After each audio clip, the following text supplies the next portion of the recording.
Hey, John, Whoa, we're back. we're back.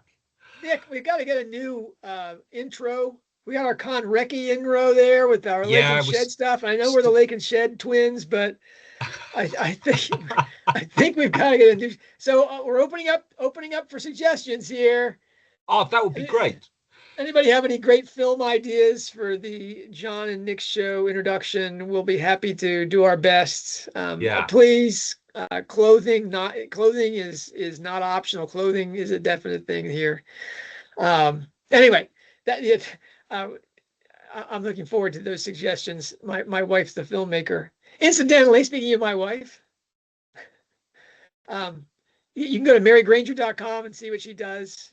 You know, a wonderful medicinal cook in her 70s. Um, but people are upset because when they get paid subscriptions, it goes to um, Mary Granger OKC, which is where we live, because it's her Stripe thing, whatever the payment thing goes through, and she handles all the finances for the show. And so don't be upset if you get Mary Granger OKC and yeah. your You're box not. saying there's a charge. You're not buying cookery lessons, although the cookery lessons are great. No, That's you're subscribing to this channel. anyway. Boy, Nick, the threads have been jumping Haven't on our they? posts. Yeah, Oh, it's always a joy, of course, to talk to you. It's sort of highlight of my week. But I think second to that is reading the comments as they come in. It really does make this worthwhile. yeah. I guess for me, the richest part about it is not only the great ideas that are coming in, which are in a way embarrassing. Like, why aren't these people on the show? But the it's that the sports generation approach, Yeah. the golden threads, the Lake Springs, the shed tools. These people really, you people, hi out there, really get it, Yeah. and it's so rewarding to get people to when people really begin to grok on what's going on with Rowling's artistry and meaning. Um, Really, the best I've felt about being, the so-called dean of Harry Potter scholars in well since Deathly Hallows came out. This has just been so wonderful. Anyway, enough raving on. Maybe we should dive into those threads and see which topic among the threads is the most interesting to you, Nick. Well, there's so many. Um, I mean, uh, we've had some talk about uh, the pea and fish. Okay, let's go pee and fish right away Okay. because this is a great back and forth thing. Yeah. Um, a listener named Juliana, various spellings there. Juliana, you're confusing me. Uh, um, Wrote in to say, what about that dead fish Travolta? Doesn't that mean that Ryan Murphy's on his way out? And I was like, what? What is she talking about? And then she explained, what led her thinking in that direction. And I was like, oh, okay, totally missed that. But I'm very relieved that the Travolta thing, I didn't miss Travolta and Murphy, because Travolta played a part of a guy who looks just like Ryan Murphy in a movie. I was like, okay, it wasn't that. Um, I feel old enough, Juliana. Don't blindside me with something I can't possibly know. But then I shared we Nick and I have been discussing on the back channels Yeah. about the pea and the fish, that really that really Rowling's planning was the depth of it was revealed when we started getting the frozen pea stuff in Hallmark Mail. We had suggestions of it in the past, but Yeah. really that pea in the ring in Cuckoo's Calling as a symbol for strike. That there's this P was caught in the engagement ring, and that was a problem somehow after she has one of her first fights with Matt Cunliffe. That all of a sudden we get the P's again. We get the P's again in Lethal White. The mushy peas? Wait, no. Yeah. The trip, that's Troubled Blood, isn't it? Where they Yes, go to Skegness, that's right. and we get Yorkshire caviar, Yeah. mushy peas, and Strike is like, can't possibly eat that. Well, if it's a symbol of him, why would he want to eat that? That's just a little cannibalistic, right? Auto cannibalism. Anyway, but Robin's eating it up. Uh, then there's other stuff. There's the frozen peas he puts on his face when he's hit with a spade. The spade is like all things mining, is a symbol of digging into the unconscious. And so Stryker, of course, gets the spade right in the face in Sark because he's really trying to manipulate Robin unconscious, her subconscious or whatever, this whole thing, set her up for the big reveal, and bang, right in the face for that one, baby. And she gives him the frozen peas. And then, of course, the peas are used to revive the dead Oranda goldfish named Cormoran. Now, what is all that about? Well, a reader over at the weblog said, "Hey, do you know that Strike is the name of a very popular pea breed, pea species?" Whatever. I was like, "No, I didn't know that." Right? I mean, that hasn't been mentioned yet. Everybody about corn and things like that. It's a pea. And then there's the thing with Sandra Hope, who's I've got to look her up, make sure I get her name right, because she's been doing such great work, really. She. Okay, there's Vicky, and where's Sandra? Sandy Hope. Sandy Hope. That's it. Really, and she's a subscriber. She's corresponding with me. One of the ideas we have was that we just read some of the letters we get to start off the show. We should do that. Every show we should have one of the best notes we get from people.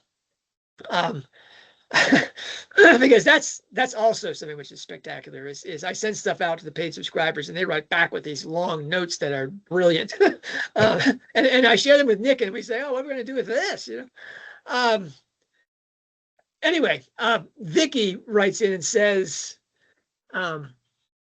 "Just had a thought." Ray John quoting from a blood scene. "Robin calls mushy peas by a familiar term, Yorkshire caviar. Caviar is, of course, fish eggs. And poor Robin, Yorkshire born, spends much of THM agonizing over the thought and pressure of freezing her eggs." Oh, all right. Juliana mentioned the frozen peas. Strike puts on a swollen face after the spade hit. Maybe this is foreshadowing to their intimate and honest dinner conversation later, with Robin bearing her heart to Strike about her ectopic pregnancy grief. Could be.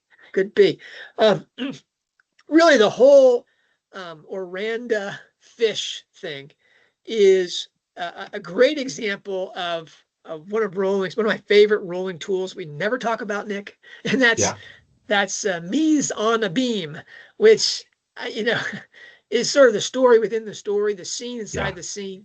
It's really a painting that has a painting of the painting inside the painting, and you'll see like an infinite progression in that, the painting inside the painting inside the painting type thing. But it's come to mean the story inside the story, and Rowling is really masterful at this. My favorite example of this is the snargle of pods in, I think it's Order of the Phoenix, where they're in a no, it's Half-Blood Prince, is it? Yeah, it's Half-Blood Prince, and they're in a herbology class, and there's this stump that looks like there's nothing there, and then you try to get into the stump to get one of the snargle of pods. All these crazy vines come out of it and wrap you up, and then when you finally get the pod, the vines snap back in, and then you cut it open, and all these slimy, worm-like things are crawling around in it. Well, if you don't see the sexual imagery in that among adolescents, you're really missing it.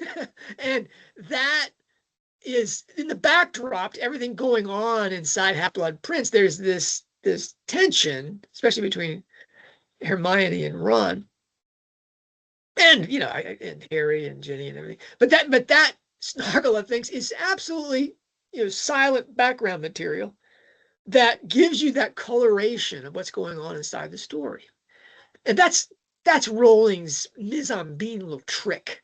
I mean, she didn't invent that. It's got a funny French name. Clearly, it's an old hat thing. But that's true. That's true of Cupid and Psyche within Metamorphoses. This is the story inside the story thing, which is really the whole story. That's really what Rowling is doing with things like alchemy and all those stuff, she's trying to get you to experience the soul's purification towards its perfection in the spirit via all these subliminal influences that support what's going on inside the surface story. So you're getting that at multiple levels simultaneously in your unconscious mind. Brilliant stuff. Well, what's that to do with the Oranda fish? Now, these are ugly fish. They get to be huge. So I don't know how big this tank is inside the office, but these things get to be really big. I mean, these things are like carp, and they're ugly. You know, they have these big bubbles on their heads and this and that. And this goes back. This sort of like they were crowned, and so there's someone that must someone who's a spiritual leader of such. I mean, I'll put the link down below to my Oranda fish post when it was their Twitter header. But how this works in that this thing works inside the story is she has Robin and Cormoran. Robin's the pretty one. Cormoran's the darker, ugly one. Pat always, him. Never talks about Cormoran or Strike, and the third one, who is just named Travolta, kind of like, and these are or Elton. These are the stars and beauties of Pat's youth, and I think specifically this is a reference to Tony Moreno, the star of Saturday Night Fever, which doesn't end well for the lovers. Anyway, it's a that Travolta dies, isn't saved by the peas. You had the suggestion somehow that he's killed by the peas, that he's Cormoran knocks him off. That made Juliana say, oh, that must be the symbol for Murphy. And we're going to see something different in the next book. Okay, that's a fascinating idea. But what we're really seeing is inside the story is Strike being represented by that fish. And again, you have to go back to Rowling's favorite painting and see what fish symbolism does in that. And that, this is the ichthys fish. And so you have this sort of Christ-like quality. Of course, they revive Cormoran rising from the dead when he gets this essence of Cormoran, the pea, and he's saved by that. That is going on multiple times inside the Hallmarked Man. So it's, again, this is great background stuff. And Juliana, great catch, and Sandy and Vicky and all the other people that have been writing about this. Thank you, because it's taken my thinking about that fish thing in a different direction.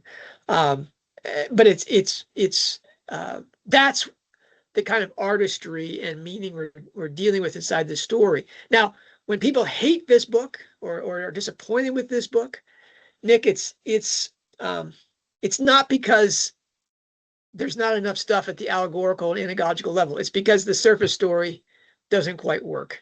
Now, and we've been talking about this for a while. But I want to do a bit of a deep dive on this today, if you don't mind. Where we talk about. I'm going to put it on you, though.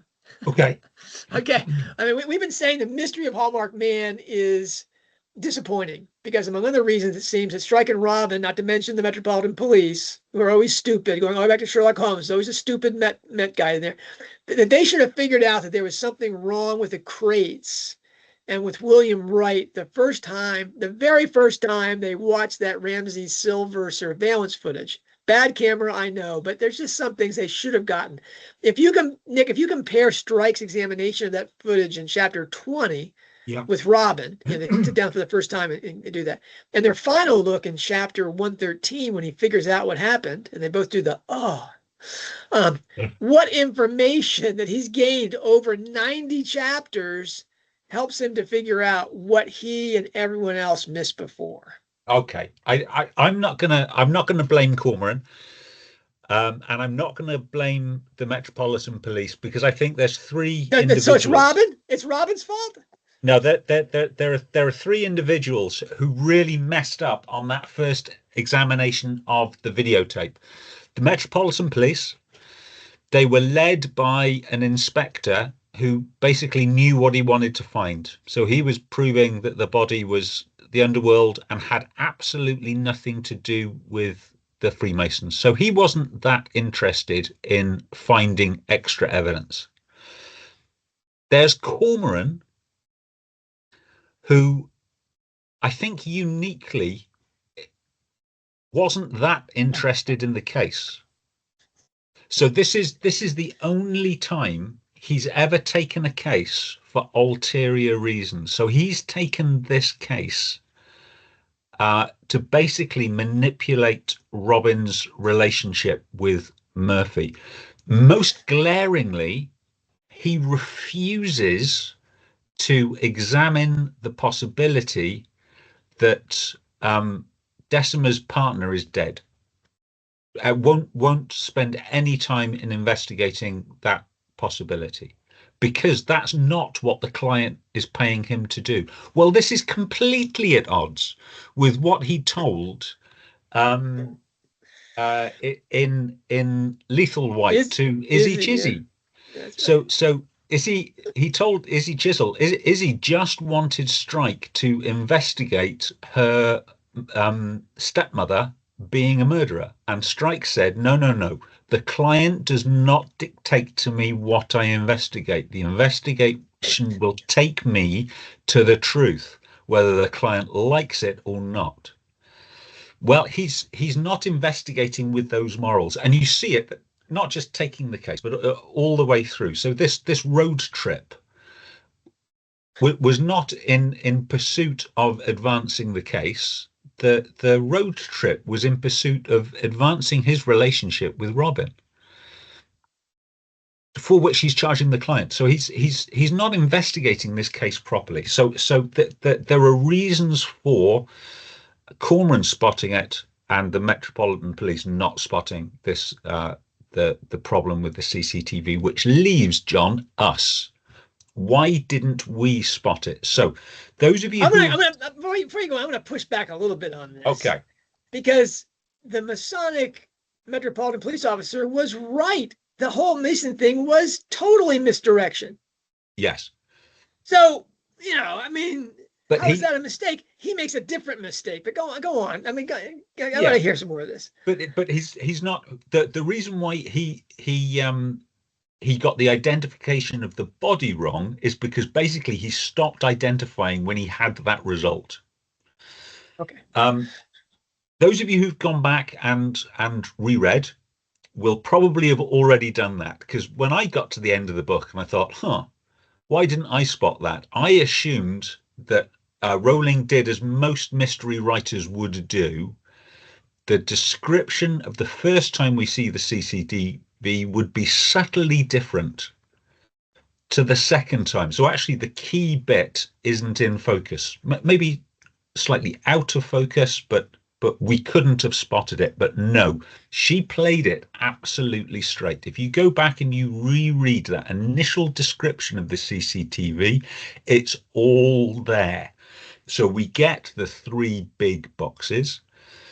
We get to the discovery that this is the wrong silver. We see the silver being carried upstairs by a lone woman who then looks for a bag to put it in. And none of us, or at least I haven't met anyone yet, said, wait a minute.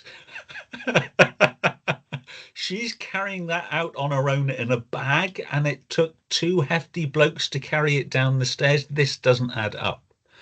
But okay, so what's our excuse? What's my excuse? Well, a little bit like the Metropolitan Police, we were given the explanation of how the murderer got there. We have the CCTV footage of the individuals walking down the street. That's who the Metropolitan Police believed were the killers. And Strike believes that at first. Strike believes it, and of course, so do we. We have no reason not to. So we're not thinking about how can we smuggle a killer in there. It isn't until much later in the book that we find out actually that group was a group of students who have a rock solid alibi as to how they cannot be the killers. By then, of course, we've forgotten about the tape, and we're as surprised as Strike is when he reviews it again. All right, so you've excused Strike, the Met, and us. What's Robin's excuse? Is she with us? I think Robin's with us. Yeah, I think Robin's with us. I think Robin's not only with us, but Robin's having a rough book. Okay, Yeah, she she's is. just out of Chapman Farm. She's just lost a fallopian tube Yeah, and a child, and she's in agony about her relationship because she's doing the whole Matt Cunliffe show again, taking care of him, whatever she's doing, all the things that Psyche is not supposed to do on her way through hell. And this is and she's on she points this out. Please don't, yell about John the misogynist in this. She says, I'm not sure I want to go back on contraceptive medication because I don't think I need any extra hormonal difficulties in this. And sure enough, when she starts taking the hormones again, that's when she really begins to, all their symptoms just start to just take way off. And she's pushing, unlike Strike, she's like, wait a minute, let's follow this hyphenated friend of Rupert's, what's his name? Albion. He's got the whitest name in history, right? Yeah. Albie Spencer White or something. It's just like, wow, how white can you get? Talk about the albedo. Anyway, this verse, it's like Albus Dumbledore appears, as a young man. Anyway, she's like, let's follow him. He's got the answers. I know it. And she talks to him at the end of part 2. And those of you who are paid subscribers, you've gotten my videos about really the part 2's influence. And I'm not going to go into the structure of part 2, but I will say that part 2 starts part 1 is just welcome back. Here's what we are. Here's sort of a sketch of why we're taking this case. Part 2 is the case. It's by far the longest part of the book, 17 chapters. Has a sort of a turn, but the big thing about part 2 is you get 5 trips through the case. You're going to talk to Kenneth Ramsey at the very beginning, and Robin and Strike going through that immediately afterwards in a pub. That's just one. Then we get, well on towards the turn, we get Robin and Strike sitting down and going over the film frame by frame. That's pretty heady. And then on the backside of part 2, we get Robin's, wonderful interview with the silver store owner, the sister-in-law of Kenneth Ramsey, who is clearly in a death spiral in terms of her relationship with her husband and in agony about everything that's going on. Her nephew has died. I mean, she's really in a rough way. And Robin, being Robin, takes care of her and gets all the information out of her. They go through the entire process again. And I think it's there we learn that, no, she didn't see what was in that last crate. She opened up all the crates until the last one. And then, of course, she's taken off scene by that text and the phone message. And so that's our big screaming, what was in that last crate? Because they struggle to get that thing downstairs. And there's nothing. Why is that last crate, which is really just the chandelier from the silver vault, why is that last crate so ridiculously heavy? And this is where the mystery fails for me, Nick, is because when they go down the stairs with that last heavy crate, there's a pause there, and we know from what they said about the spray pattern inside the vault, that's when William Wright is murdered. And so he comes out of the crate, murders Ian Griffith, comes out of the crate, murders him, and then has to put on, new clothes. But how could he possibly match the clothes that William Wright is wearing that day? Because he's brought these things in. So he's not wearing William Wright's clothes. Those are found in the stash afterwards.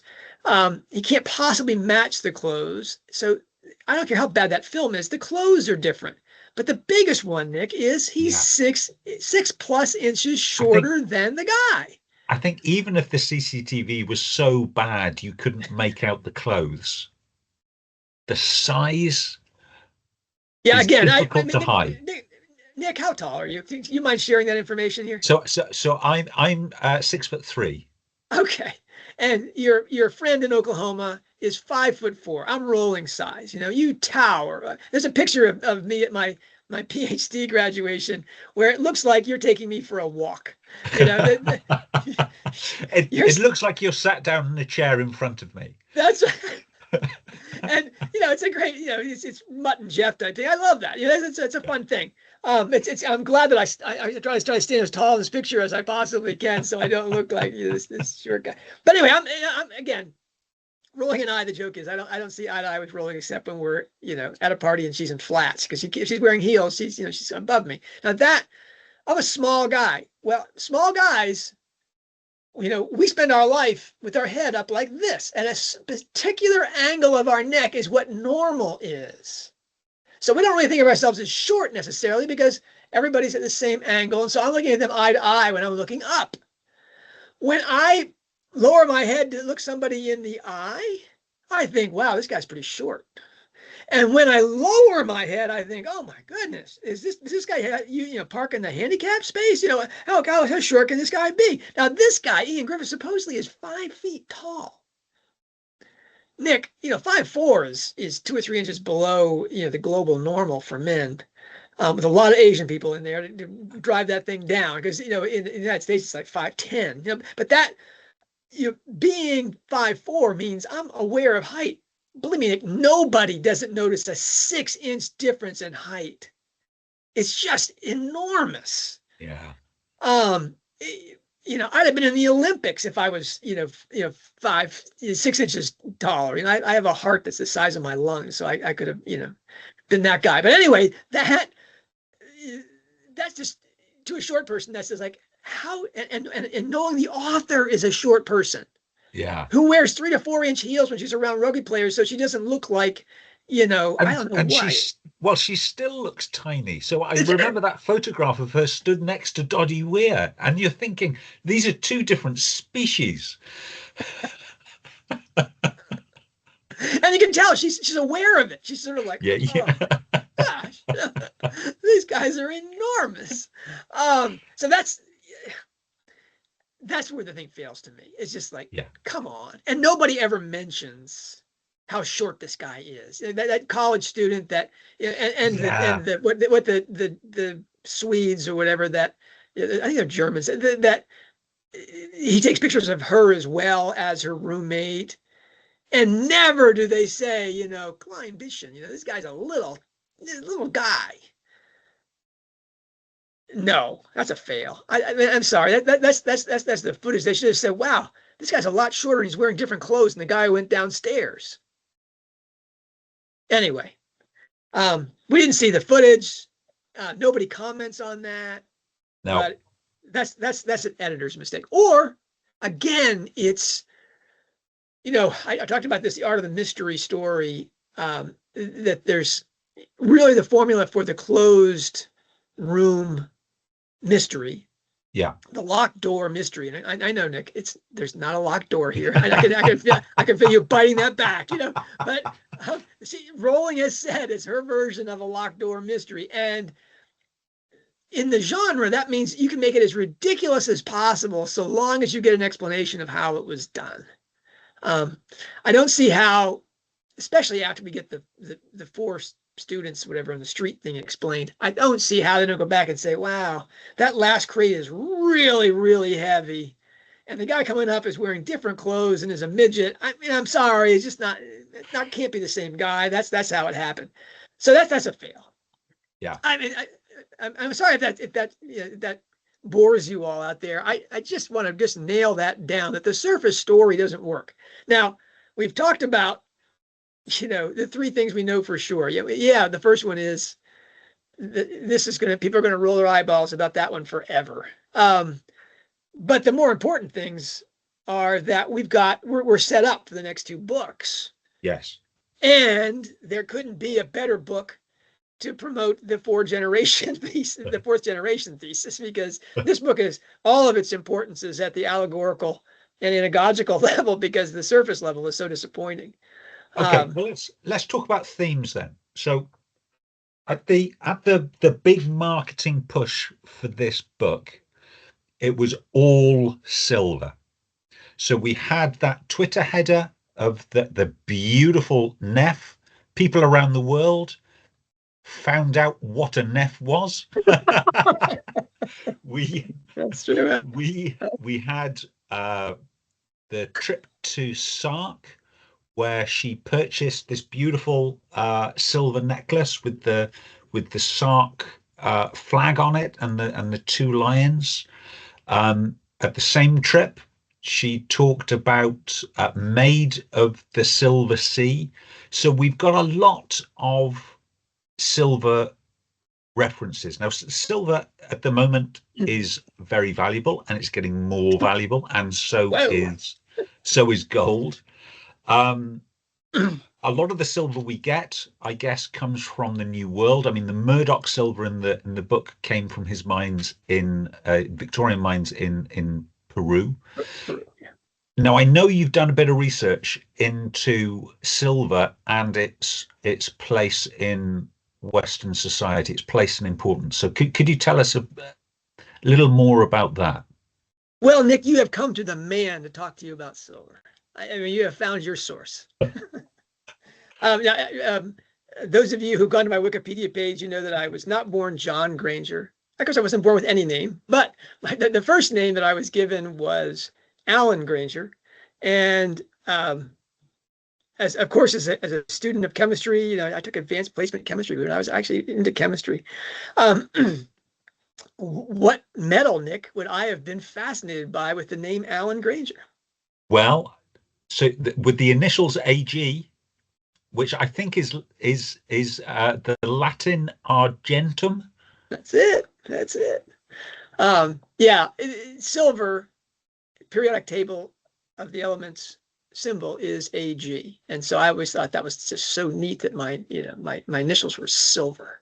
And then you get into alchemy and what it means at a depth level, and you find out that silver is the white stage progression from lead and tin to silver to gold. And that doesn't make any sense until you understand it in terms of light, that lead is hard darkness, and that the illumination brings you first to tin and then to silver.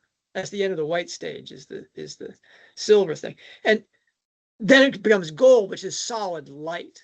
Hard darkness to solid light is the alchemical process. It's about illumination. It's about enlightenment for the alchemist. And silver and gold have always been as valuable as they are, even though they're not the rarest of metals, because of that light symbolism. And silver has always been considered a shadow, if you will, of gold, always been a much lesser value than gold because it's less obviously light.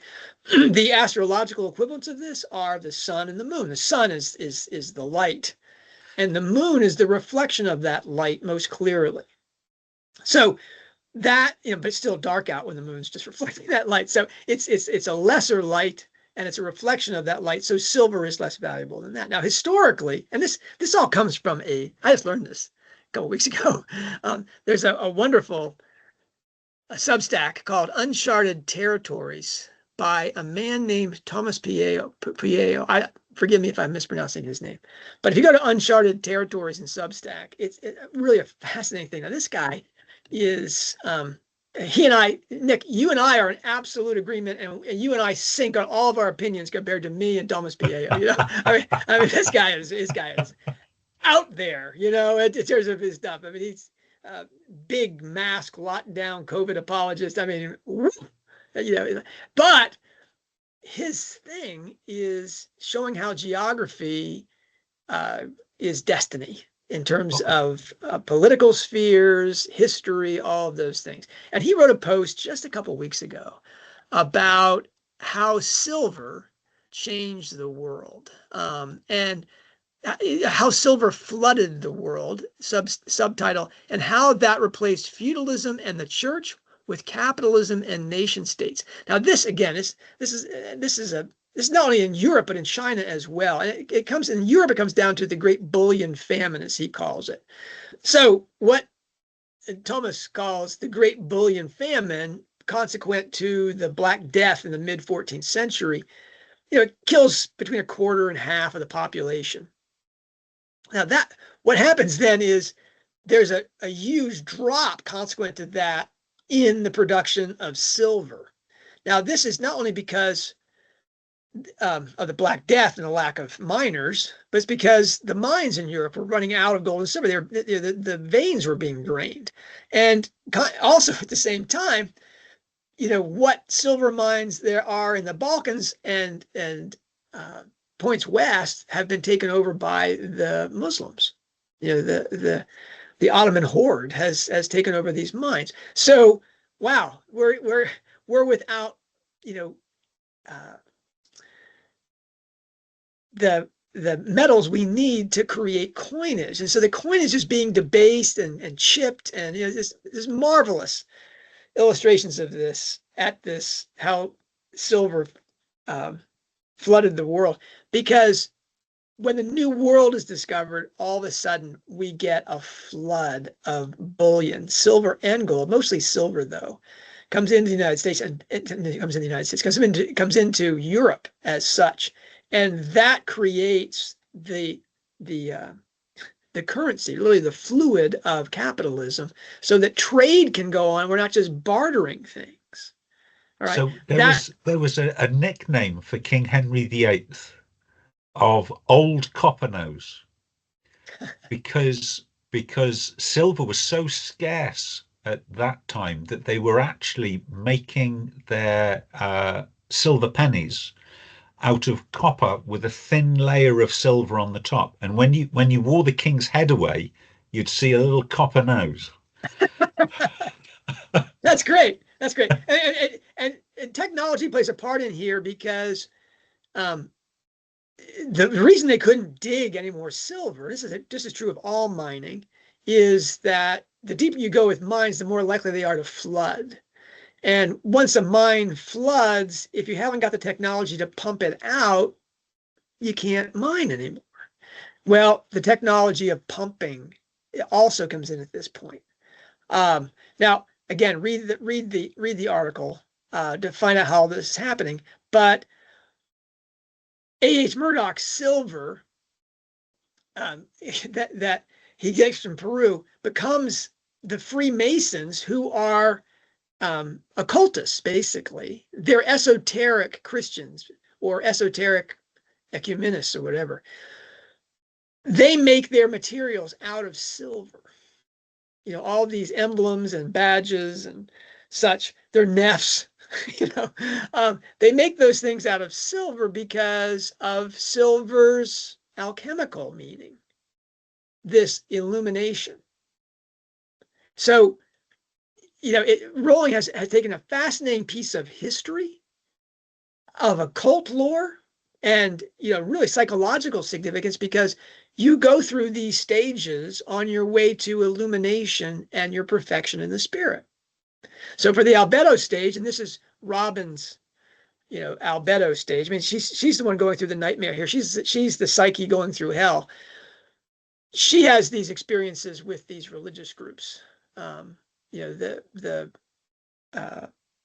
Universal Humanitarian Church, and now the Freemasons in the backdrop.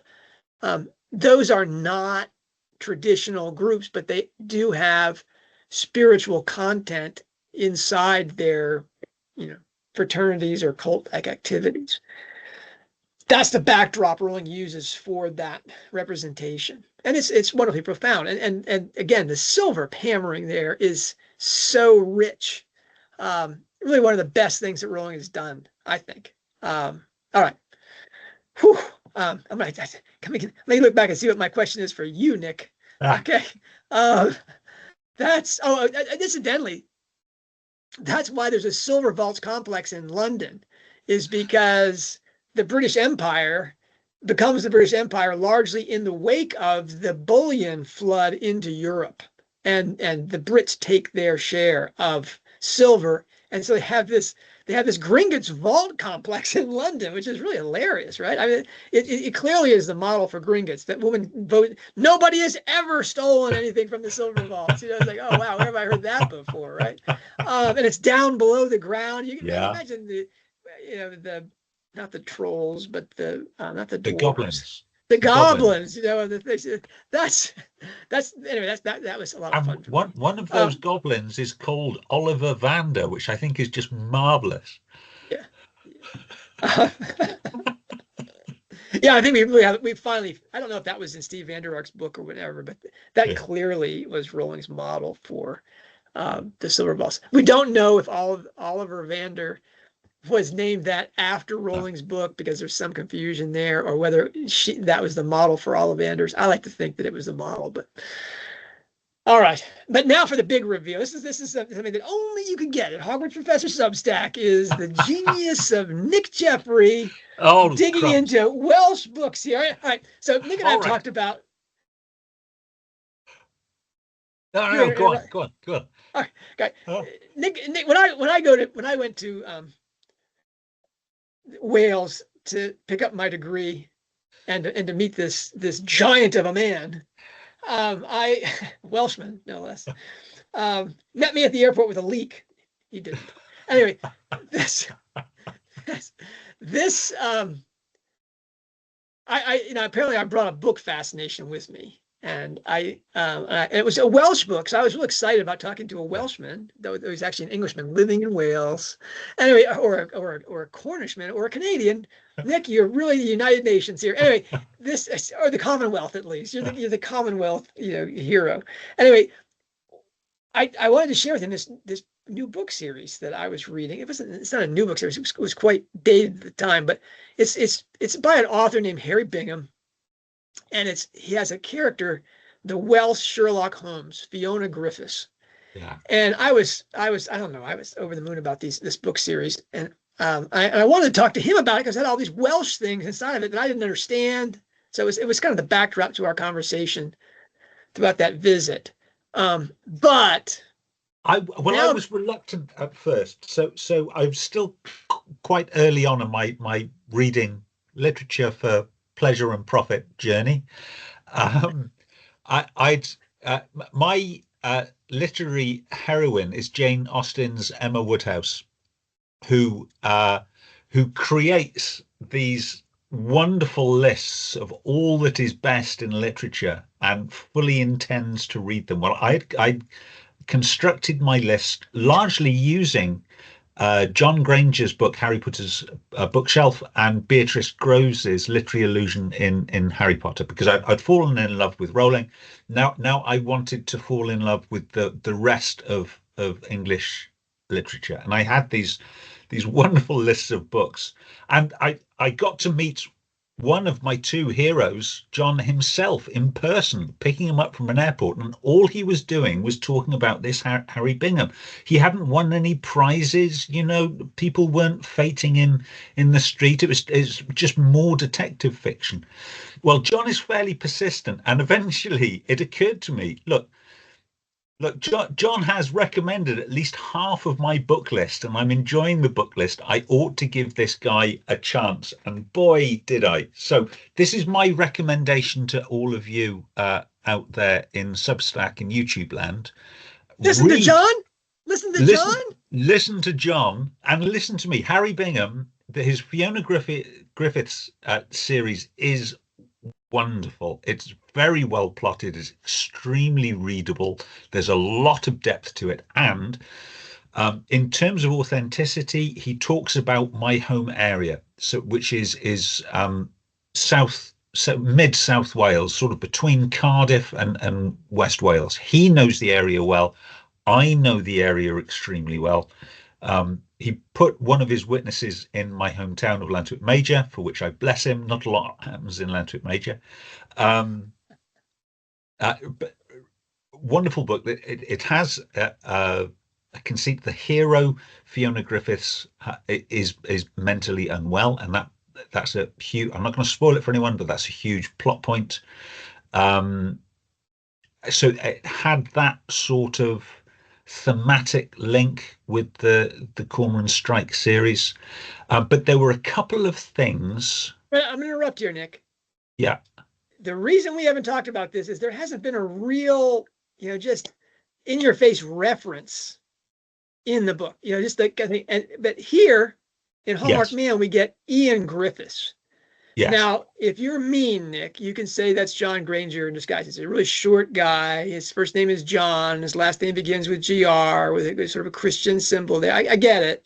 Rowling is taking a punch at me. But we can also look at Ian Griffiths and say, it's a hat tip to Fiona Griffiths. Yes, it could be, but what really got me thinking was that there's and in one of the books there's a lot of surveillance equipment as part of the plot, and there's an appendix in that book where Harry Bingham talks about surveillance equipment, and he talks about, just to describe the weird and wonderful things that exist out there, this recording device that is concealed like a power outlet, a wall socket. And if you know UK wall sockets, they're quite big, chunky things. We don't have these little tiny American wall sockets. They're big and square and solid, and 240 volts. You don't want to play around with it. So and this device fits basically on top of the installed wall socket, looks like a wall socket itself, and is a voice activated recorder, exactly as described in Lethal White. And this book came out many years before Lethal White. In fact, I think it came out even before Cuckoo's Calling. But the strange thing is that recording device that he describes, although of course it appears in Lethal White, it's exactly the thing that was in Lethal White. It doesn't appear in the plot at all. Now, there's a cover for this, Nick. Yeah. Rowling worked for a surveillance, when she was temping. Yes. So she could, research that. So that's a link. Yes. But it's not a clincher. It's not a clincher. And I don't think we've got a clincher yet. We've just got some weird conspiracy-like theories. And here it comes. Here's my conspiracy-like theories. So John and I spend many hours, days, weeks, months talking about Rowling's indebtedness to her friends and colleagues. So, and there were some mysteries which we think we've solved. We have certainly solved DB Mac, so we know who DB Mac is now. We are almost as confident, not quite, but almost as confident we know who SOBE is. I think we know who that is. Now, there's another guy called the Backdoor Man, and I drew an absolute blank at who the Backdoor Man is. John came up with some blues music references, which seems to suggest the Backdoor Man is an adulterous gentleman. But I think it's unlikely that Rowling would publicly acknowledge and thank an adulterous gentleman for his assistance. She mentions her husband on the same page in the acknowledgement page. That's kind of a little dicey even for Rowling, right? I think it's unlikely. But there is another plot in the Harry Bingham books about a criminal world guy who, to evade surveillance, enters an office and is seen entering the office and leaving the office. This office backs onto another office. There is a connecting door, and that's how he makes his connection to the person of interest without surveillance being able to spot how that happens. How is this relevant? Well, aside from writing really quite popular books, Harry Bingham is also a professional writing coach, a creative writing coach. He holds courses, and they seem to be quite well attended. He hosts seminars and writing retreats, and we know he has assisted, or he has said he has assisted a celebrity who was planning to write detective fiction. So our conspiracy theory is that Harry Bingham was brought on as a consultant to J.K. Rowling because he'd already started writing these Fiona Griffiths novels, just about how you write detective fiction. Neither Rowling nor Bingham would want Harry Bingham to be seen walking into the front door of Rowling's Edinburgh house, or indeed the front door of Rowling's Edinburgh office, although its location's a fairly closely guarded secret. But if they could get at least to an adjoining office, maybe Harry Bingham was the backdoor man who met Rowling coming through that connecting door. I find that Just more than incredible. I find that more than incredible. I think that's somewhere between possible and probable, Nick. That's a yes. It's certainly somewhere between impossible and possible. I mean, really, if the only thing we get out of this is people start to read the Fiona Griffiths mystery, that's a great victory. Oh. And when you get to some of the more absurd Fiona Griffiths stories, yeah. because I mean, sometimes they just go totally off the wall. I mean, it's sort of like this one we just had, though his doesn't have, you know, gaffes like Hallmarked Man has. It has you know, small investigations into things in the ports, turning into international drug trade things that are, you know, Eastern and Western hemisphere. It's just wild, you know. We have King Arthur at one point. Yes, it's really my favorite one is the one where they have a church group that is not only cloistering but is sequestering, you know, people in cells so they can pray around the clock. Yeah. That was kind of like, okay, Harry, that's just a little much. But anyway, that what disappointed John and I in the Harry Bingham books is the series just sort of stopped. Yeah. So, but I have great news for everyone who does get into Harry Bingham. There's a new book coming out this year, so the series hasn't stopped. It is still worth investing your time into this series. And just to share this, in case the woman at Swansea University, whose name is sort of like Fiona. So Fiona Griffiths is a proud Welsh woman.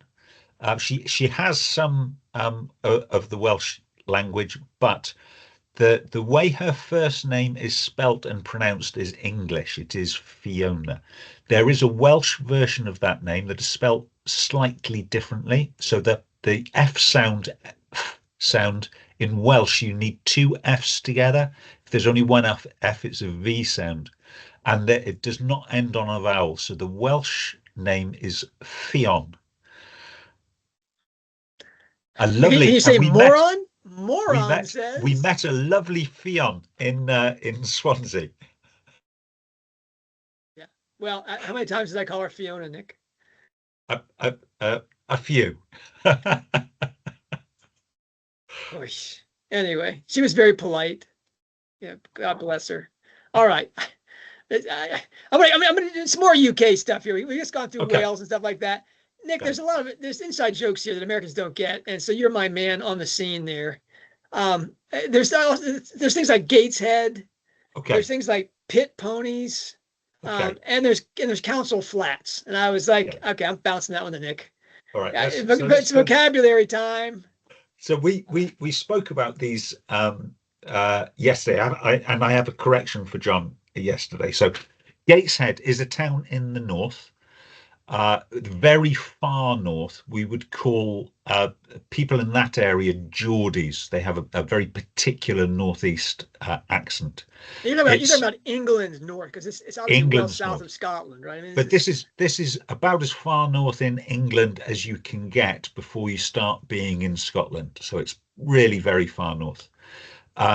It's on the Tyne side. So the Tyne is the big river in that area, and the big urban areas there are Newcastle, Sunderland, and smaller than both of those is Gateshead. It is the location of quite a famous, now huge statue by the M1 motorway called the Angel of the North. But its architecture hasn't been universally loved. So yesterday I blamed G.K. Chesterton. It was actually J.B. Priestley It was J.B. Priestley who basically said that the way Gateshead was built was not fit for human beings. Uh, and this was No, in no human civilization could have produced this no, architecture. I mean, that's yes, yes.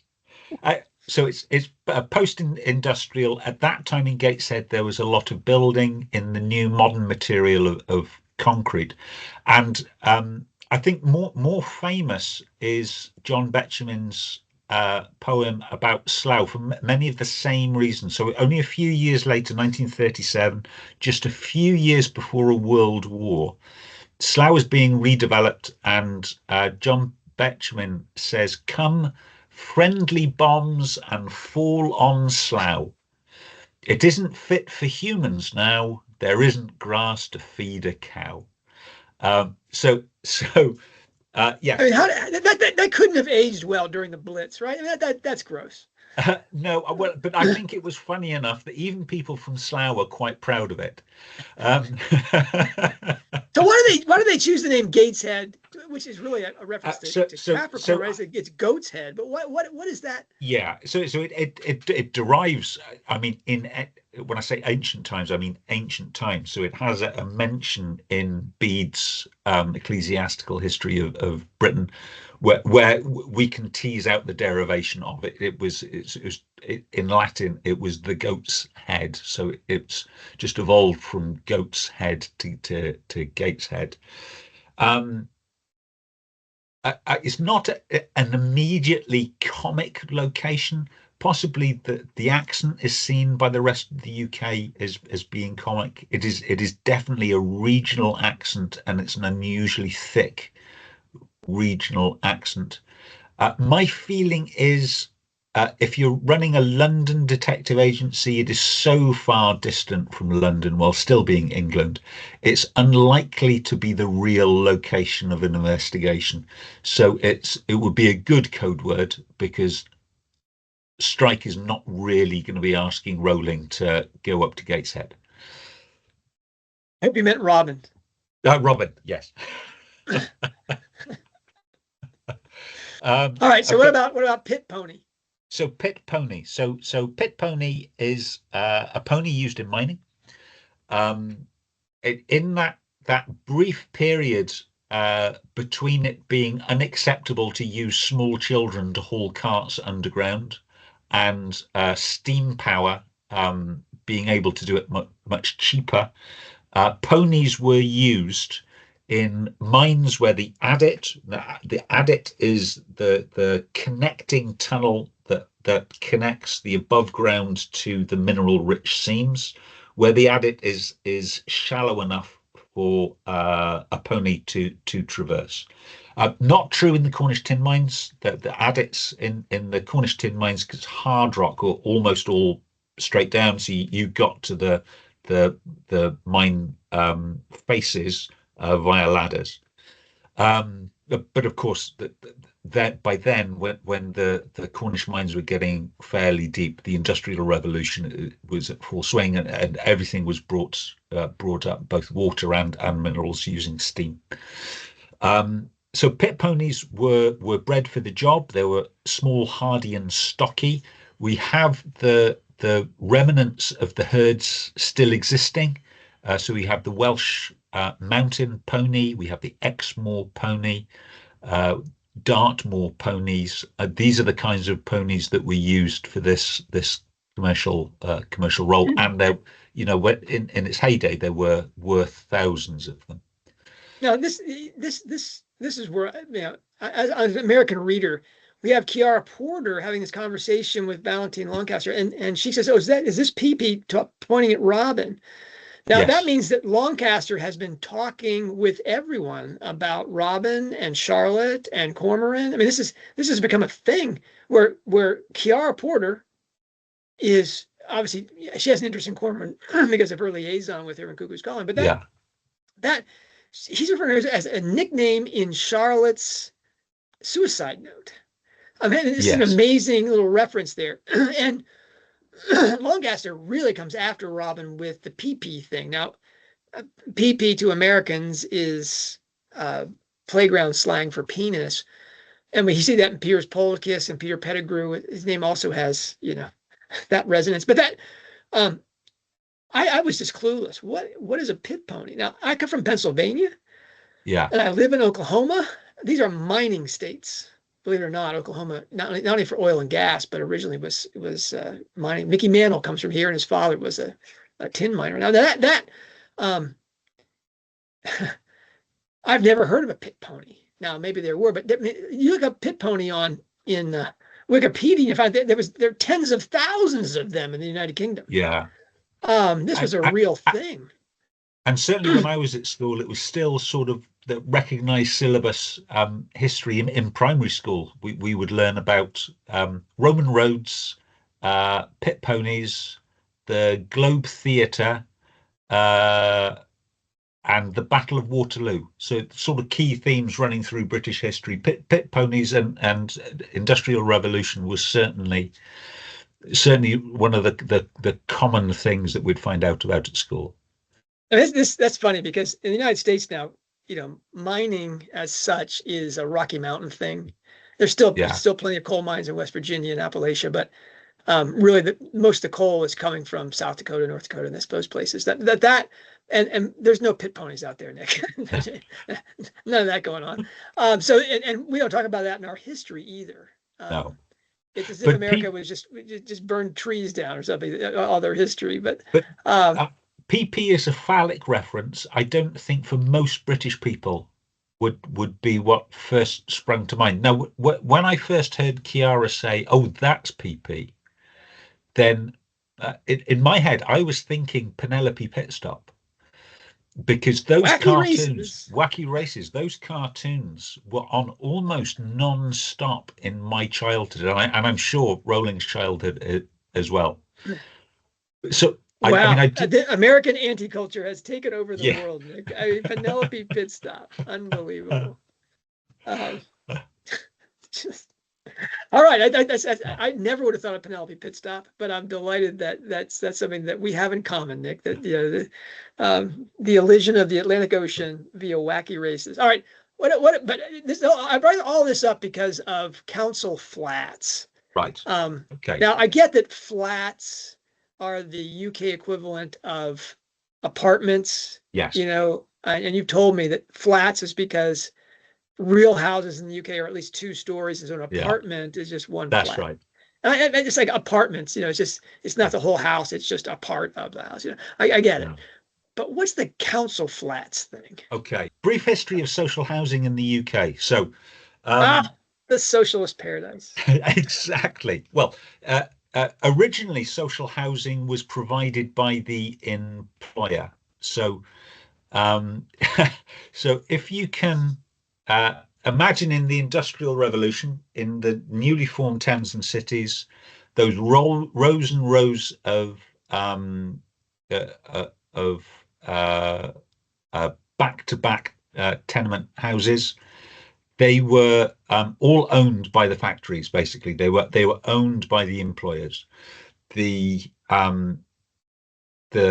housing was called tied housing, so it was tied to the job. So if you lost your job, you lost your housing. If you were too old to work, you hoped that at least one of your children was in employment and had a house, and you could move in with them, because the alternative was the poorhouse, was the workhouse. And you just have to read Dickens to understand the horrors of that. Now, in rural areas, it was a little bit different. So on estates, again, the estate cottages were originally tied housing, so it was for the farm workers, and if the lord of the manor was a particularly kindly gentleman, there might be some sort of semi-retirement for his estate workers. As more and more people migrated for the higher wages in the cities, and it was harder to keep hold of rural workers, they had a system of leasing for 3 lives. So you would lease a cottage in return for a sum of money, and you could owe that money against future wages.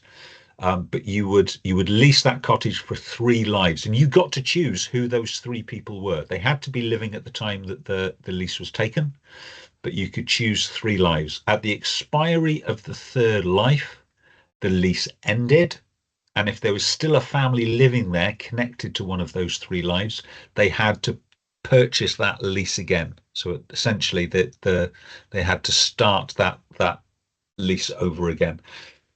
Now, at the conclusion of the Second World War and the Labour government, it's a socialist government, they decided actually this is not a society that we want to live in. We don't want to live in a society where randomly you find yourself in the workhouse, where if you lose your job, you lose your housing. And so that's where social housing began. Bizarrely, they seem to have held on until really quite recently onto this 3 life system, although it was a little bit more sophisticated. So if you manage to get a council tenancy of a house, you could pass on that tenancy to surviving members of your household twice. So you got 3 lives, but in this system, that third life didn't need to even be born when the first life ended. Just need to be living in the house when the previous person died. After you passed on the tenancy twice, then the tenancy was void, and you had to renegotiate another tenancy with the council. But it's sort of a strange little follow on from what was originally quite a feudal system. The original council housing stock was really very well built. So in my hometown, there is an old council estate, and the houses there are really quite substantial, nice large gardens, nice big bedrooms. You wouldn't call them palatial, but they're solid and well built, dating from the 30s and 40s, and they're still doing extremely well. But Aunt Marge plays a role here. Tell me, don't neglect Saint Margaret here. So St. Margaret greatly reduced the amount of social housing stock there is in the United Kingdom. So we have to mention her last name. We're being too cute here. Margaret Thatcher. Yes. So in the late 70s, early 80s, a fair proportion, I would guess, and this is just a guess, but I would guess up to half of all families in the UK lived in a council house. Margaret Thatcher decided that because so much of the housing stock was council owned, people were finding it very difficult to buy their own house.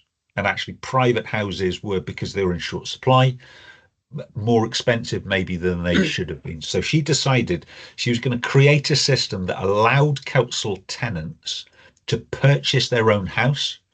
And depending upon how long they'd lived there as tenants, the price of the house would come down to a level actually that an awful lot of families, they would just be crazy not to take the government up on this offer. So I mentioned this council housing estate in Lantwick Major. I think almost all, if not, well, no, I know of at least one that's still council owned, but almost all of those houses are privately owned. And you can tell that now because they all have different coloured front doors, because the council doesn't come around and paint them, and they'll have different windows, and they're very proud of making the houses a little bit different from the one next door, which is, I'm a private house owner. That's what we do. We want to make our house look like the nicest house on the street. But of course, your house is the nicest house on the street, incidentally. Well, it's kind of you to say that, John. You are, of course, right. So there is much less council housing stock. Now we have another council housing estate in my town. And this was built rather than the 30s and 40s. This was built in the 60s and the 70s. And it is, I guess, our equivalent of...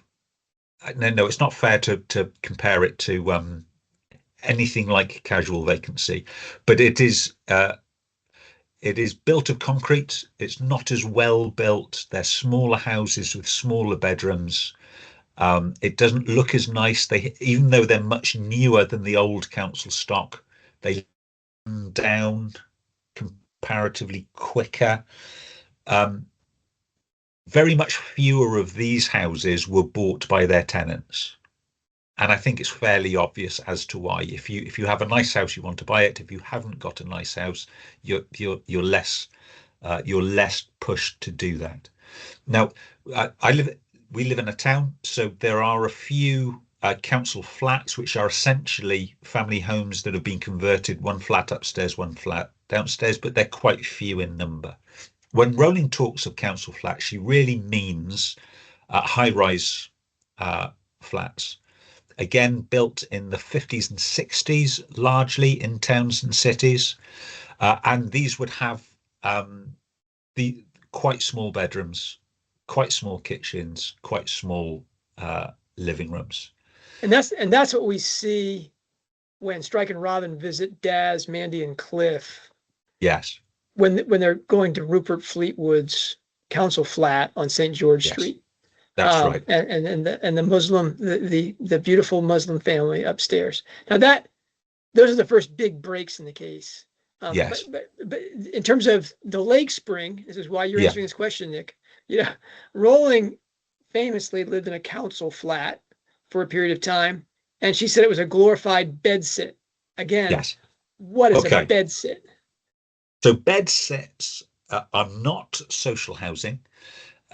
They are private rented accommodation. I think almost always. I can't say popular with students, but students tend to end up living in them. So a bedsit is basically a one-room lease. So in the same room, you would wash, you would cook, you would eat, you would relax in the evening, and you would sleep. So it's short for bed sitting room. And you would have probably a small cooker in there and a kettle and probably a wash basin. The bed would be fold down because there wouldn't be room to do anything else in the room. Fairly grim accommodation. Usually it would be Victorian housing, and you would have a group of bed sits, basically each room made into an individual apartment, and you'd have a shared bathroom for that floor. Fairly grim living. Council would not be allowed to have that as social housing. So it's not suitable accommodation, really. So you wouldn't have a council flat as a bedsit. Rowling described her first flat as a glorified bedsit, by which I think she means not a bedsit. So she would have certainly had separated sleeping and living accommodation. Now we've seen that place. Yes. It looks quite nice now, right? I mean, yes, it does. It does. So and Rowling was surprised when she saw it. She said she wouldn't mind living there now, but she would have had a small bedroom. Do you believe that, Nick? I think I want to test that theory, but yeah, I suspect her writing room is bigger than that now. So she would have had a small bedroom. She would have had a small kitchen, living room combined, and she would have had a separate but private bathroom, probably a shower and WC kind of bathroom. So it would have been small, but it would not have been a bed set. Okay, so this is all right.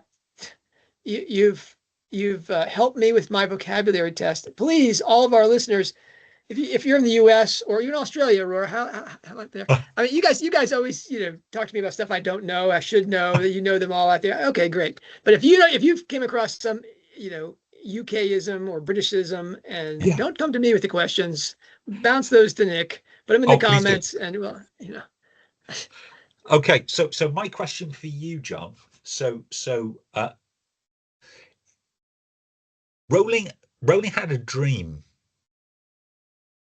And I think that's confused quite a certainly it's confused me. So she's sleeping next to Murphy, but she's dreaming about being at Ramsay Silver with Strike, and the showroom is filled with cuddly toys instead of Masonic swords and aprons. I mean, that's we know it's Rowling, so it can't be random But what does it mean? So, oh, that's on me. I get to decipher this. This is John with the Rosetta Stone text. Anyway, this we know we I don't know what it means. Let's go there. This is just going to be John throwing something at the wall here to see if it sticks. What we do know is it's beginning of chapter 22. It's on page 173, 174. If you want to look at this. We know that when Rowling writes a dream inside her books, it's almost always a snapshot of what that person needs to be thinking about, what's really going on in their life. And it's wish fulfillment, it's secret desires, it's greatest fears, all those things rolled into one. I mean, in Harry Potter, one of the great pleasures of rereading Harry Potter is to go back and when Harry has a dream, you're like, oh, it's the eagle, hawk or whatever it is. It's Draco's thing. He saw that, but he didn't understand what it meant. And now if he only knew, I mean, those are great moments. Yeah. And I think you're right that this is one of those moments because we get that chapter is Robin talking to Strike. Murphy doesn't question her about it because Murphy's kind of in free fall from the whole botched investigation, and he's being investigated by the Met. And she decides that, she sensed that Murphy would welcome neither sympathy nor questions, so she hadn't mentioned the Mail article or any of the spin-offs. But it was impossible not to suspect that Murphy had personally been involved. Now that we find out later that she really regrets that if she had really been in love with him and engaged with him, she would have still pressed him how uncomfortable it was to find out what's going on in his life. But she's already in a way pulling back from this, thinking that she's nurturing him and protecting him, but really violating any kind of the grounds of a relationship. The next page, she wanted only to be supportive and give him a respite from his stress and perhaps his guilt. Okay, Robin. I mean, you're blowing this on two levels. You're falling into the nurturing mode when this guy needs an ear. He needs someone to talk to and trust him. Instead, you're lying to him, he's lying to you, and you're pretending that state of affairs is somehow normal. And then we get to he goes to bed, he kisses the top of her head and said, "I'm so effing lucky to have you, and I'm lucky to have you too," she said, kissing him back. Now, there's no effing involved in the scene, but that's kind of a weird thing to say. I wonder if he was drunk when he said that. But anyway, she falls asleep. He rolled away from her asleep. Robin lay awake in the dark, ruminating on Strike's call and its possible ramifications. What she really wanted to do was to slide out of bed and call her detective partner back, but she didn't want to wake Murphy, so she stayed where she was, finally falling asleep to dream. Now, again, she didn't want to wake Murphy, which is really her failure to talk to him and to wake him up and stuff. But she wanted to call Strike because that's really where her core relationship is. And so she has these dreams that she and Strike were standing in Ramsey silver, which for some mysterious reason had been filled with cuddly toys instead of Masonic swords and aprons. Now, I don't think that's especially difficult to see what that's about, Nick, is that she has incredibly repressed all of her angst and pain and anxiety about having children, because cuddly toys are two things. One, in her mind, cuddly toys is Valentine's Day with Matt Cunliffe giving her the big plushy elephant toy. And I don't know if it's happened yet. And I don't think we're at Valentine's Day in this book yet, but Murphy's going to give her a cuddly toy again, not knowing that he's on Valentine's Day, not knowing that's not the move to make. But so cuddly toys are both signs of affection between man and a woman on a kind of an adolescent level. But mostly they're the kind of toys that she gets for her nephews and nieces in Masham. So why would she have a dream where Ramsey silver is filled with cuddly toys? Well, and she's with Strike there.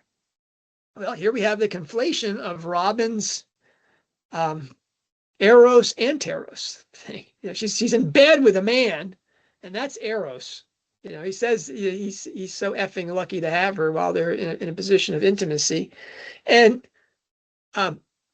She dreams of Anteros, selfless love, with Strike investigating. This is where her heart really is investigating. But overlaid on top of that is, I want a relationship that will have children. I want to be this mothering, nurturing character, because that's what she's doing with Murphy. She's cuddling and nurturing him like he's a small child, not wanting to give him bad dreams or whatever. And she combines that in her dream, per Freudian theory. It's a wish fulfillment theory. So she can have both her Anteros experience inside the vault, investigating a mystery, and that nurturing relationship with Strike, where there's children involved, kind of the mother nurturing figure, whatever. And that's my theory, Nick. And go ahead and tell me how stupid that is. I think that's a superb theory. You All won't right. find me knocking that down. All right. This is my show. I get Harry Bingham, and I get, this is really, I'm really on it here. So, we've talked about the fish pea theory. I love that. We've been getting it. I think is it Sandy Hope? Forgive me, Sandra Hope or Sandy Hope? Sandy, I think. Sandy. Well, she's written me privately, and she's posted us on the board about something that Nick and I were prepared to talk about on this show. And this is great. Thank you for that bounce pass there. And that is the beginning of the, I think, well, really, I love, I know. I think, I know. Well, I know really that I love him meme. And we get that, a lot in this book. Robin, do we have an actual count on that, Nick? Do we have a count on how many times? We have to count that, do we? That's a task for tomorrow. I will count out how many think knows we have. But the thing that, our Hog Pro, All Pro reader came up with was something that I noticed as well when I was charting the book, which is that the first person to do the I think I know meme is Decima Mullins about Rupert on page 11. Really? Yeah. And that's no small thing, because if it was just Robin and her, confusion, you'd think, oh, well, that's just part of Robin's confusion, that she doesn't know what she knows and this kind of thing. But really, it's Decima Mullins as well about Rupert, that she thinks that, well, I know that he loved me and I love him type thing. That's, I think, it's the defining case to be solved in both the surface agency mystery, what is the relationship between Decima and Rupert really, and the Ellicott Strike agony in Hallmarked Man, which is when are these two people going to have an open communication thing about what they actually know?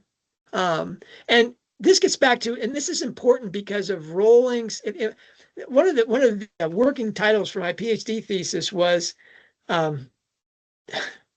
the examination of the real, or the revelation of the real, because Rowling repeatedly in key scenes talks about the real. Yeah. Not just what you think, but what is real. But most famously in the Dumbledore Harry Potter exchange at King's Cross. Of course it's happening inside your head, Harry, but why would you think it's not real? Right? Because that logos reality is the fabric of reality. That's the only real thing that there really is. Then in Troubled Blood, I'm not sure it's at Skegness. I guess it's one of their outdoor pub scenes or whatever. They talk about astrology, and Strike is like, it's not real. None of it's real. And of course. That's what solves the crime. It's like, there's something in there which is real. And then we have, to me, the most important scene in Christmas Pig, which may be Rowling's best book ever, is the Blue Bunny, when he realizes that Jack Jones is a real boy. You're real, he says. And the Blue Bunny then immediately sacrifices himself, because here's a person who has come down from reality, which is above, to rescue something that he loves. And the Blue Bunny, really, in imitation, sacrifices himself to do that. And of course, it's immediately raised to the real by Rowling's cameo appearance with the her daughter. Now, that's that. I mean, that may be one defining scene in all of Rowling's work. That's probably it, and it's about the real. Hallmark Man. They don't really talk about the real that much, but that I think I know is the difference between is the quest for surety about something as important as whether I love somebody or not, or whether there's a reality of a relationship here. And Robin is fighting it because she's hesitant, hence the I think. And then she's guilty. Oh no, it's not just thinking. This is a surety. I know type thing, which underlines the fact that it's not a surety. So it's the defining case. Decima brings it up, and it's all about the Rupert and Decima thing. And finally, it's an incestuous relationship, and so they can't have anything but an anti-erotic relationship. No. Right? And that's, as Strike explains at the end, that's more than okay for them to have this child is going to grow up with two loving parents, all right, who are not in an erotic love match. And Strike explains, most children would find that just okay, more than okay. Right? If that were really what was going on, they had a selfless love between their parents and a love for the full-on parental love for the child. That's a great thing. I think we'll look back at Hallmark Man and say, there it is. If Robin is indeed sterile, consequent to this, or decides not to have children, and she and Strike become a love match, it won't be because they're going to have children. And Strike, though, may have a child, right? Strike. We're still in the business of finding out about Bijou and that baby. Now, that's a bit of a setup there. But most important, I think, is for readers, fourth generation readers, to be saying, we're really talking about the real here. And there's another clue to that. And I haven't heard anybody talk about this. This doesn't come up on any of the threads or anything. And that's the death of Roundtree. I think it's go ahead. I don't know how.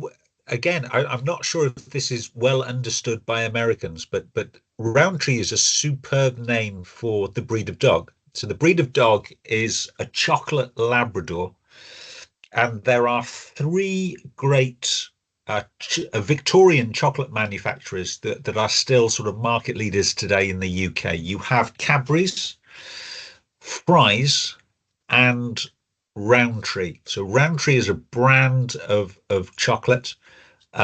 Great name for a chocolate Labrador. I think that the founders actually of certainly Cadbury and Roundtree's were both Quakers. So both Roundtree's as well. Roundtree's as well. And the Roundtree's differ in where they're located, right? Yes. They're Yorkshire, right? Yes, that's right. So this is great. I mean, I'm going to put down below a link to an article I wrote about just this subject, about Roundtree and Rowling and chocolate. But just briefly, chocolate is the background flavor and food of Rowling's work, bar none. And I wrote a thing about Troubled Blood and the Poison Chocolates for the really lengthy rundown of almost every mention of chocolate in Strike 5. I mean, there's and I also cover all the ones in Harry Potter, most specifically their use in recovery from Dementor attacks. All right. Now this is, that Roundtree is named for a chocolate, and it's a chocolate lab. Now that's clever. But what's really important is what Nick mentioned there is the connection between chocolate and Quakerism in the United Kingdom. Now, this is, you were talking about basically company towns in your discussion of Council Flats. Yeah. The first industry that really tried to move away from that and really have an enlightened, version of a company town were the Quaker chocolate factories. and explicitly, Cadbury of Birmingham, Rowntree's of York, and Fry's of Bristol. Okay, these chocolate was a great gift. Everybody loves chocolates, but it was also a way to support these communities that were an alternative to the great moral evil of alcohol. Chocolates was a better thing than alcohol, but also because they had business integrity and they took care of their workers. And again, there's long articles on there's long sections on this you can read in the thing down below. But this is the part that gets me. Is the epitaphs in Deathly Hallows are from Scripture, but they resonate with the epigraph at the beginning, which is from William Penn. And that William Penn's passage is, this selection from Fruits of Solitude is really about this logos fabric of reality and the brotherhood we have with everyone. Now, Penn refers to friends in that thing. He's really talking about his Quaker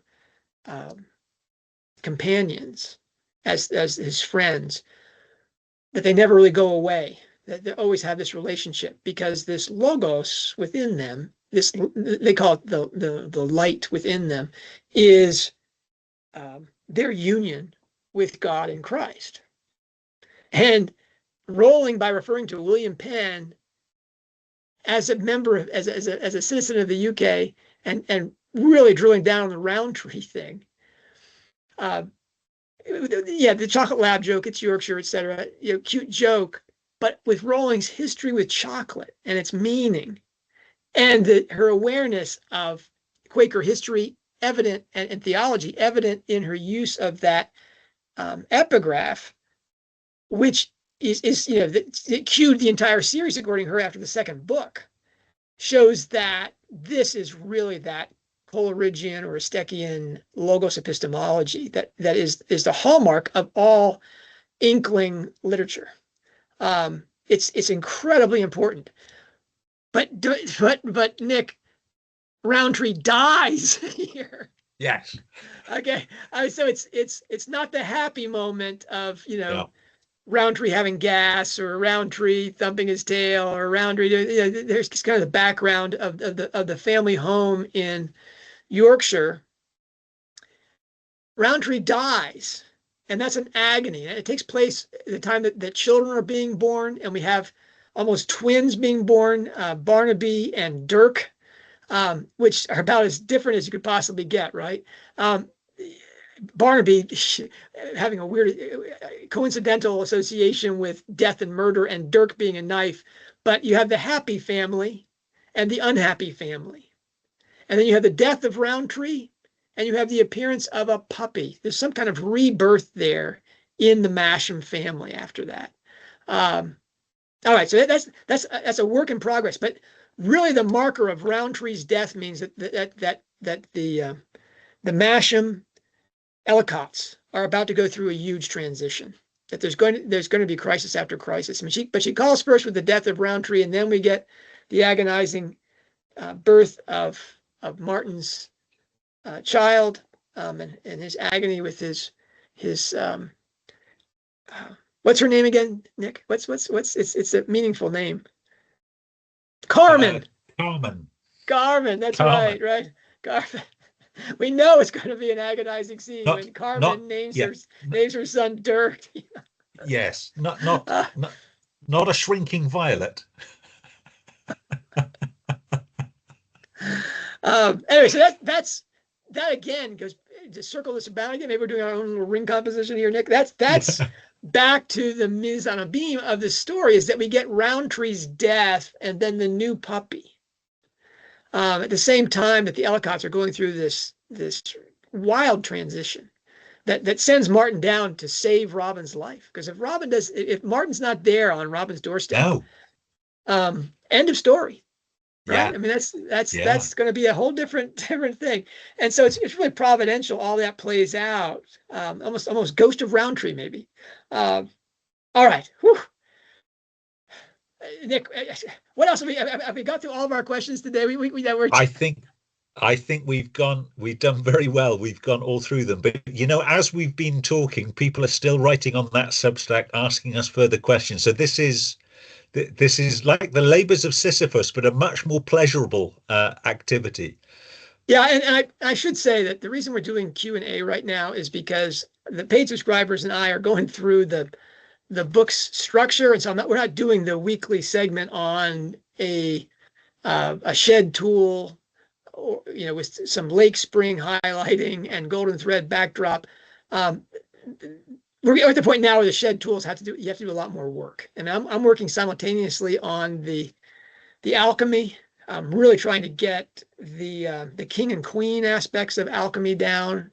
Basically, that strikes Negretto in Troubled Blood and Ink Black Heart is followed by the queen's crisis and purification in Running Grave and Hallmarked Man.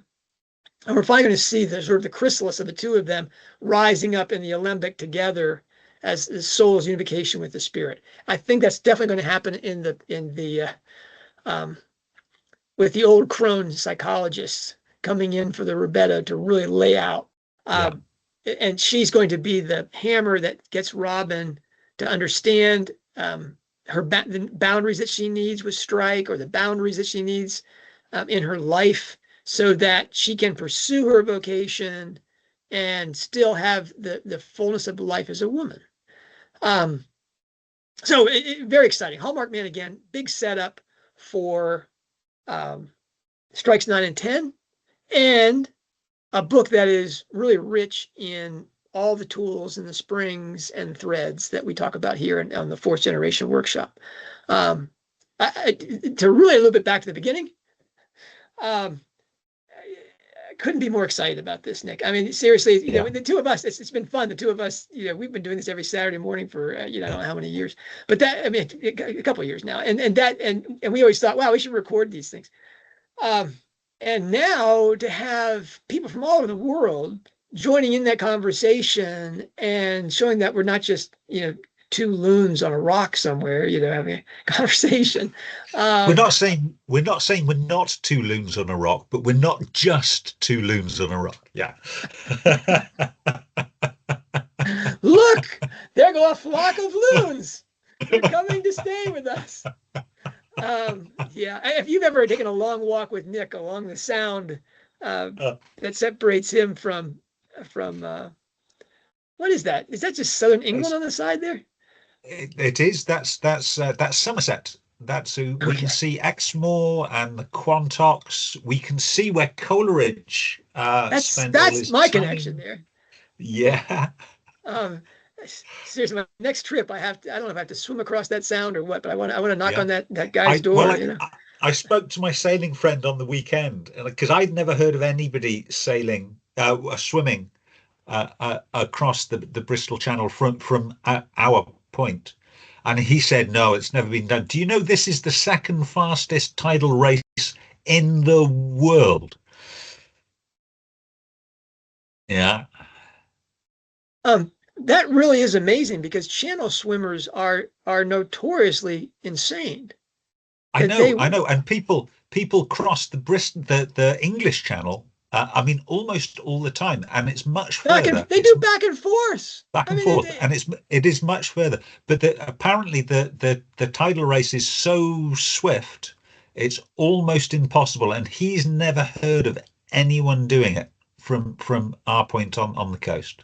Well, I'm sure that he would know. I mean, that's wow. I lived in Northwest Washington State, and the channel there, basically that feeds the Puget Sound from the Pacific Ocean, is between Port Angeles, Washington, and Vancouver, Canada. And it wasn't until I think the late 1950s, early 1960s that a swimmer successfully crossed it. And they tried again and again and again and again. Yeah. A guy eventually put on like 40 pounds of fat, because there's rules. You can't wear a wetsuit because it's buoyant. Okay. And so if you can't wear a wetsuit and you're that far north, I mean, that's rough. Yeah. Um, but it was mostly the cold. It wasn't the speed of the strait. Um, wow. Okay, Nick. All of our marathon swimmers, there's your challenge, the Bristol Channel. Um, I'm astonished that there's a channel in the UK that hasn't been swamped. Yeah. I mean, there must be times when it's slower than, or is it just always that fast? So we have, of course, we have slack tide at high water and low water slack tide, but that just lasts minutes. So twice You a just day. get far enough out to get in trouble is what you're saying. Is Yeah. So I mean, even if you could swim it in 10 hours, you're going to have one full tidal cycle, which means you're going to be somewhere out in the Irish Sea, even if you're swimming straight on against it, if it's that fast, it's just going to take you down. Yeah. Wow. Amazing. All right. Probably no interest at all to our listeners, but anyway, if you ever walk along that channel with Nick, and I hope we should have a tour. We should have a Hogwarts Professor meeting in your burg. That would be fun. Is there a Masonic Hall nearby? Not in. We used to have one in Lantwick Major, but that's been converted into flats. So Barry, I think, is our closest Masonic hall. And I've actually been. I was invited into that Masonic hall for a formal dance a few years ago, but I wasn't allowed to see any of the Masonic stuff. My wife was taken around, but I wasn't allowed in there. Well, you'll have to see if we can rent that hall, Nick.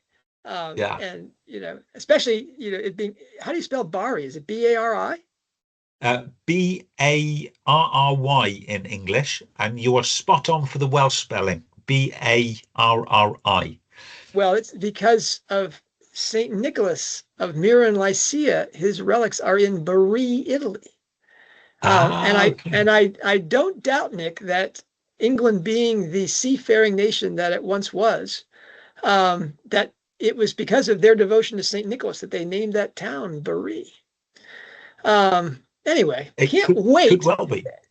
Especially as you also are a devotee of St. Nicholas, being a Nick yourself. That we'll have to look into going to Bari for our first Hogwarts Professor meeting. We're a long way from Hawaii. I know people are talking about Hawaii and Balboa Park, which is very nice, but I don't know if Nick's going to be able to get there. Anyway, thank you for this. I'm off you, John. to work. Again, suggestions about our intro, please type in what you want us to do. Yes, thank you, John, and thank you everyone in Substack land. Take care.